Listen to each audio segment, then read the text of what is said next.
Welcome to School of English. In this lesson, we're going to study the tense system in English. We're going to have a general overview of all the tenses and focus on the similarities between their formation. Now, as you can see, there are 12 tenses in English under 3 different categories. And these categories indicate time zones. What are they? Present, past, and future.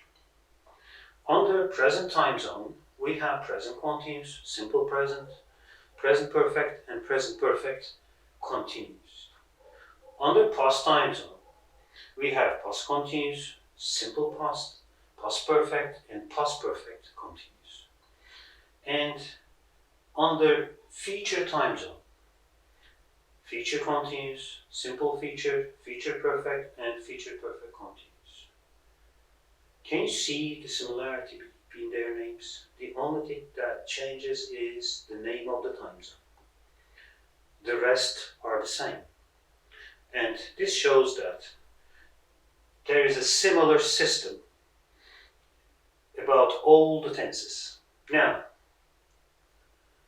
how about the similarities between their formation? It's very obvious actually. Just look at the expressions here. When we say present continuous or past continuous or future continuous, the common point is that there is be plus verb ing. And be takes the form of the time zone it belongs. If it is present continuous, be is used and is are. These are the helping verbs.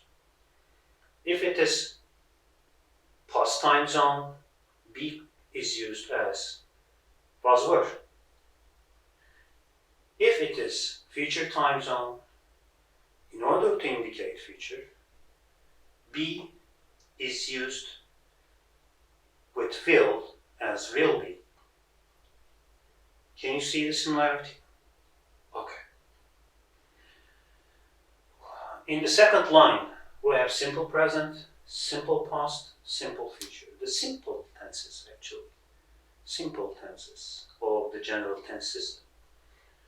And the similarity here is the use of verb as it is. Just taking suffixes of the related time zone. In simple present, we use it as verb 1, or if we have third person singular with s. In past time zone, we use the second form of, past form of verb itself. And if it is future time zone, we call a simple feature here. We use it will, with will or be going to indicate future. And now, let's have a look at the third line. We have perfect tenses here. Present perfect, past perfect, and future perfect. When we talk about perfect tense, we need to use have plus past participle. Have plus past participle. This is the main form of perfect concept. If it is for present perfect tense, we use it as have or has for third person singular with verb 3 past participle.